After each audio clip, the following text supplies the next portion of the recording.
Good morning, beautiful bosses, and welcome to the third trimester update vlog, and welcome to the behind the scenes of a former pharmacist turned six-figure calligraphy business coach, as well as luxury calligrapher here in LA. I am also 28 weeks pregnant and now in my third trimester, so things are hurting a little bit more right now, and we'll kind of get into that. So today is January 17. We're 28 weeks and 4 days gestation, so literally right in the beginning of the third trimester, and things are starting to hurt already. So we'll get into that. But today I have a kind of exciting day. We restarted our coaching calls yesterday, and today is our second coaching call, but I also have an event that coincides with the coaching call and the start time. So my goal for today is to actually get to LA by 2 o'clock, and that way I can join on the coaching call from the car. We do have our co-coach Tammy, who is hosting the coaching call today, and I'll be there for about the first hour or so and kind of just keep and stay updated on the phone and have the Zoom room open so that I can chime in and listen in and things like that. I have an event today with Summer Fridays, which I absolutely love. This is the sunblock that I have been using. It's pregnancy safe, it's fragrance free, and literally like the epitome of clean beauty and the rock star of all things lip balm. So I'm really excited to work with them today and hopefully get some more products because they've been sold out of the lip balm for months and I haven't been able to get my hands on it. So very excited to work with that client today, and also really excited to just have our community members and meet with them again, because it's been kind of a nice break from the coaching calls, but at the same time I miss my community, I miss my students, and I love just interacting with them in general. So I am excited. And then in case you guys can't tell, I am really congested and kind of short of breath. And the main reason why is because we actually just got back from Yosemite. We did a week-long road trip in Death Valley and Yosemite, and there was a winter storm. I, of course, wanted to do my maternity shoot in my dramatic fashion with half dome in the snow and a beautiful red dress, and that's exactly what happened, but I also ended up getting sick. So it did start off as a mild cold, but what is really interesting about pregnancy, as you grow, the organs move up, and there's also a hormone called relaxin that loosens up all of your muscles and your joints and essentially just makes room for baby as it grows. So with the coughing and the sneezing from the cold, along with the relaxed ribs, I think I pulled an intercostal muscle. So I have some really sharp shooting pain starting from here all the way to the back, and it's been really difficult to breathe. So along with the cold, I also have underlying asthma, so any respiratory illnesses tend to run a little bit worse for me because of asthma attacks and things like that. So I am on a steroid to control the asthma. So literally that is probably the only thing that I have been able to do that is pregnancy safe and approved by my physician. So that is it really, because you can't take like decongestants or NyQuil or anything or Sudafed. So that's been probably one of the worst things about pregnancy, because I would be literally drowning myself in NyQuil if I were not pregnant, just to get over things and be able to, like, you know, sleep better and things like that. So it has been kind of painful, and I'm really disappointed that it's before Summer Fridays event, because I've been looking forward to this for months, and I swear that always happens to me. So luck of the draw, I guess. This is the same routine as the second trimester vlog. I've literally got the routine down pat, and I'm just going to stick with it. So with the intercostal rib pain, essentially what that means is the rib muscle over the bone of the rib is actually torn or overstretched. I think for me it's because I coughed too hard while I'm also pregnant, not thinking that. So like literally everything hurts. Like it hurts to breathe, it hurts to cough, it hurts to laugh. So it's been a challenge for sure, and I think it takes weeks for it to heal. So I am bracing myself for that and just trying to get my asthma under control, just to make sure that I'm getting oxygen to the baby so that it doesn't end up hindering the growth of the fetus. We still don't know what the sex is, so I don't want to like give it a gender yet. So we've been saying it or they. keeping it non-binary. We have our baby shower in a couple of weeks, so we've been planning for that. The house is pretty much settled in, which makes me really happy. And let's talk about, I guess, the new year and what kind of the goals are with the business and the baby. And honestly, I think 2023 was just incredible as far as like the growth that we had. We, with Wandercrafter, the artistic company, and going to the live events and things, worked with so many incredible new companies like Charlotte Tilbury, Biltmore Wines, doing the Emmys. So it was just like a great year to like expand. And then with the coaching business, it has been really good. We hired our 4th member last year after I found out I was pregnant so that she could also assist with some of the advertising and some things in the back end. Pretty much as soon as I found out I was pregnant, early August, sometime around like the mastermind time, I started training our staff members pretty much right away, knowing that I was going to be going on maternity leave. Everything is in working order. I've kind of trained everyone, made sure they knew what their roles were, communicated to the team, and just make sure that they know and understand what their roles are on a daily basis, on a weekly basis, and on a monthly basis. So it's been interesting kind of just taking off the entrepreneurial kind of hat and putting on the managerial hat. Rather than wearing all the hats and doing things myself, I've learned how to delegate because it is super important and vital to the maintenance and the growth of the business itself, especially when I'm gone on maternity leave. So it's been really fun kind of just adjusting to that new lifestyle and business. I won't say that it's more enjoyable because it's managing people. And I think that was one of the things that I didn't necessarily enjoy when I was working in the pharmacy, was managing staff and the technicians and things. I felt like it was ironically too much responsibility. It's been an adjustment, but it's been good because then I can like focus my energy on other things like marketing and making content and focusing on the students and really making sure that I'm focusing on the things that I know are vital to the business versus putting out little fires that may or may not be essential to the growth of the business itself.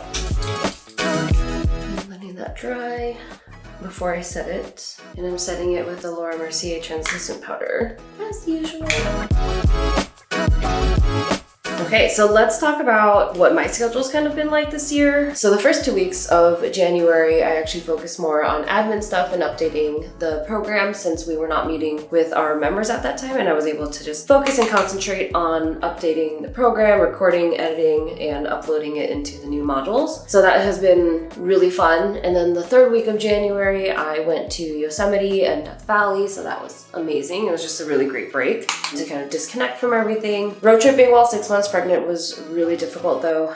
Do not recommend anything more than like 2 hours. But we had some family visiting from Colombia and they really wanted to see the national parks, and those were our favorites. And then this past week, it's interesting because I actually did not have a lot of events planned. So in the first quarter of 2024, and I love to do this with our students, and we're actually doing this next week to do the annual planning workshop, but understanding the trends and the holidays and things that happen within your industry so that you're fully prepared for the year and being more proactive rather than reactive to what you actually are getting. So this being my 4th year, I think, in business, doing live events, I kind of already know and have done this previously, and so I know what the trends are and wasn't panicked about it. So in the first quarter every year, we have the Valentine's Day as well as Chinese New Year. So January is really big for Chinese New Year, kind of like a countdown to it, right? It's like very similar to like Christmas in that sense where like you get multiple days of presents. Each day means something a little bit different. So there's a lot of like shopping and things, and there's a lot of companies like Dior's doing some really cool stuff with like their Lunar New Year. They have like red envelopes that they do every year. Usually I don't get too many. I get like maybe the weekend before the Lunar New Year actually happens because that's a big shopping time. Unfortunately this year, Lunar New Year lands on February 10, which also happens to be the weekend right before Valentine's Day. So everything's really condensed within the February 9, 10, 11 weekend. So like pretty much all of our students are booked, which is pretty amazing. For the past like 3 to 4 weeks or so, I've only had events that were booked on 2/9 and 2/10, which is Friday and Saturday. So I was a little bit panicked about that and kind of just was thinking like, and this is natural, right? Like you kind of panic and you freak out, you don't know what you're doing wrong, like what can I do ahead of time to, you know, kind of pick up the business and get more gigs and things. But usually when that happens, it's usually like scarcity mindset coming in and convincing you that you're not worthy or you're not busy enough and things like that. And that happens to me every time. Like even during the holiday seasons, I'm like, oh, I only have like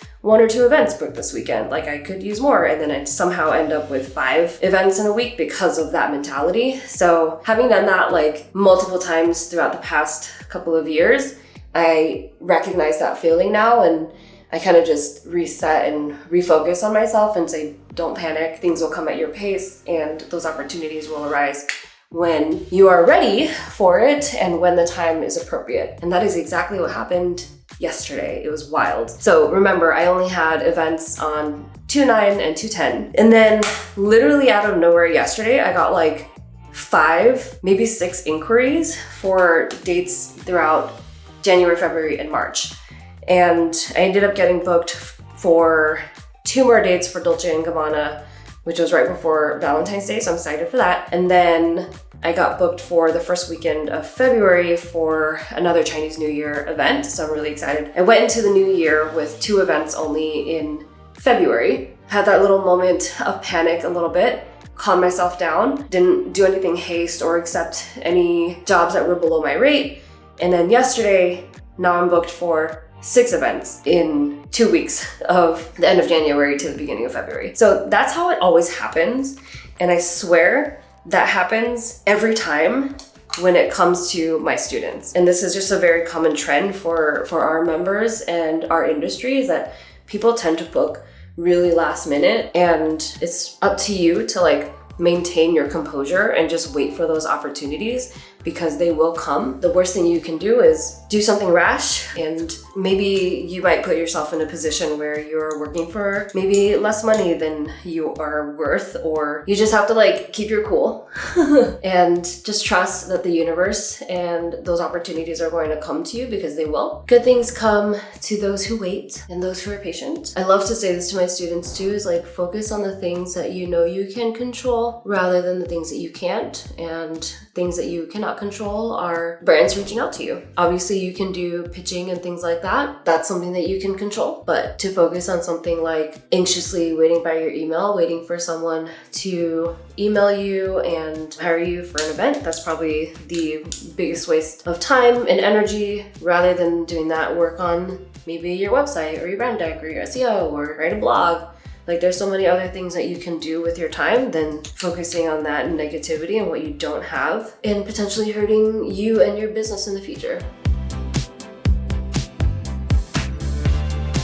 Love, hate my lashes. I'm happy that I have lashes, and I have really long and somewhat thick, but they are also very straight. And normally I would actually perm them so that it maintains the curl throughout, you know, when I put mascara on. But with pregnancy, they recommend that you don't perm, especially something that's so close to your eyes that could potentially go into your bloodstream and contaminate the babe or affect the babe. So I have just been curling like crazy, and the YSL mascara is fairly good. The wand, however, is ginormous, but formula doesn't weigh down my lashes as much, and it does bring it out, you know, compared to that. So this is the only mascara that I've been able to work with. The Lancome Voluminous Waterproof Mascara is also really good, but I don't like the waterproof mascara just because it's so permanent, and it takes forever to wash off, and I end up getting really aggressive about it and probably rip out lashes. So this has been, the YSL Lash Class Mascara has been a really good one for me lately. And I've seen this other one like go viral on TikTok from China, but I kind of don't want to invest in it. I feel like there's like an overconsumption and spending. TikTok has become like a shopping platform now, and I'm kind of annoyed with it. So whenever I see an ad or people selling things on TikTok, I just scroll right past it. So that is the makeup. Again, I like to go for kind of brighter skin, lighter eyes, brighter, kind of more natural makeup if I can. And then adding just a little bit of the MAC pigment on the inside to really brighten the inside of the eye up. So that's the final look. The face so far. And now to move on to hair. Honestly, my hair looks so greasy. So I am due for a hair wash, and with, of course, pregnancy, you do lose way less hair, and you also excrete way more oil. So I just sprayed some dry shampoo onto the hair and it looks a little less greasy. Does anyone else have like a battle between their hair, like hair wash days and just figuring all that stuff out? Should have washed my hair yesterday, but it wasn't as oily yesterday as it is today. So I'm debating now if I want to just straighten it, curl it.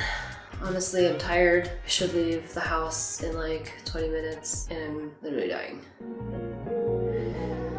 So I'm gonna flatten it with my curling iron because I don't want to bust out my flat iron. And my curling iron is actually better quality.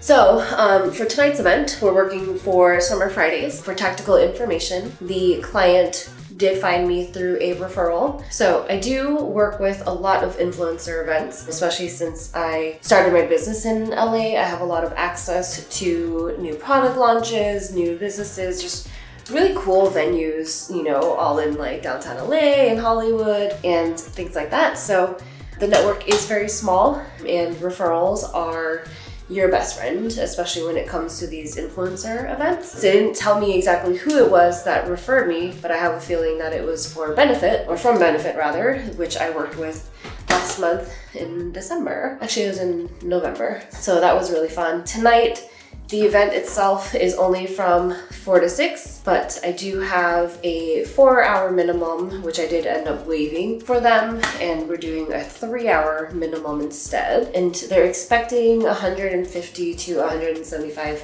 guests. We are engraving metal lighters that are going to be brushed gold rather than like the shiny gold. They did give me a lot of creative freedom in that. They kind of gave me the listing for the lighter itself, and then they end up asking me, is this a good quality lighter? Is it good material? Do you recommend brushed or do you recommend shiny? And having done lots and lots of metal engraving in the past, I did recommend that they went with like the brushed gold, so it's like it has more texture and more dimension to it versus like the really shiny gold like this, you know, where it's like super reflective and fingerprints get all over it. So as pretty as like something this is, the fingerprint and like the photography gets really tricky. So I recommended that they go with the brushed nickel just because of the fingerprint situation, and then it'll be easier for like influencers to photograph, because I don't know if you've ever photographed engravings, but it can also be incredibly tricky. You have to like get the right lighting and reduce reflections and fingerprints and things like that. So I think by doing the brushed nickel, it ended up being just easier to photograph, and especially if they have the logo on it, it's gonna look really, really nice. They were supposed to get me a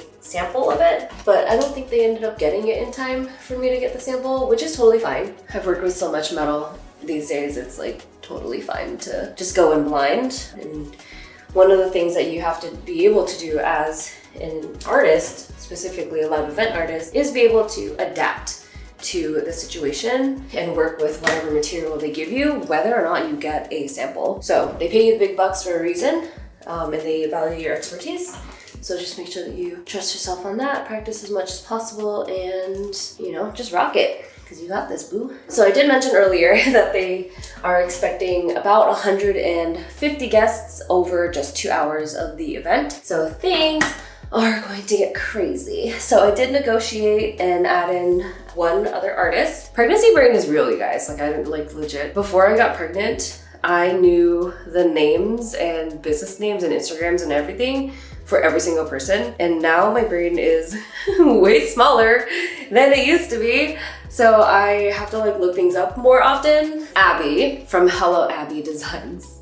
I'm really excited to work with Abby because we've met before at like the TCA mastermind. She's just a lovely human being, a beautiful spirit. I just like love being in her presence. She does live in NorCal and she did work as an interior designer. So we've actually asked her. So Christian, my husband, was the photographer, videographer for our mastermind last year in 2023 in Las Vegas. And he absolutely loved Abby as well. We just had like the best time, got along really, really well. And it turns out that Abby is an interior designer, and this is her calligraphy career is like her second career / retirement plan. So we ended up hiring her as our interior designer to help us design and just put together a house that matches our taste, because I think that's something we've always kind of struggled with. Like literally at our last apartment that we lived in for 2 years, we hung up photo frames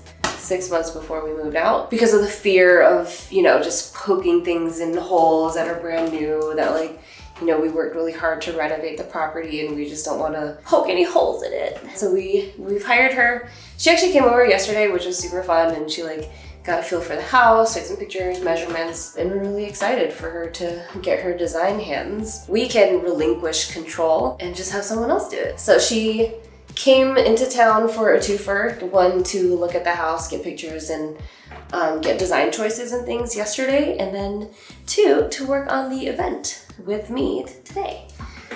So very, very excited that we were able to make this work. Maybe this is just third trimester of like being short of breath and needing to sit down every 2 seconds. I feel like I'm still too early for that because it's only week 28, which is literally the beginning of the third trimester. And I shouldn't be this breathless yet. I know it's from the cold. After today, I'm just going to try to sleep as much as possible while also working on things at a slower pace. Obviously for me, the priority still is to work on the update of the program. We're actually almost there. I'm really excited about it. The program's already like in really good shape. I think I'm just, because we've had so many members come through who have had so much success from it. So I know the program already works even without the update. I just want to make sure that like all of the FAQs and things that our members have had issues with in the past are answered in the program. It's kind of like questions that are always asked in the coaching calls. That way I can refer them to the actual modules and have my staff members be able to refer them to the actual modules as well. And it ends up saving us time and just gives them another resource that they can access without having to, you know, wait for the twice weekly calls and things. So I think I'm running out of memory and it looks like the camera is overheating, but this is the final look. I went with straight just to save some time. Takes me like 5 to 10 minutes versus curling takes like half an hour. So that's that. I'm just gonna change, get out the door. I'll see you in my car for the coaching call and then for the scenes of the event as well. All right, see you in a little bit.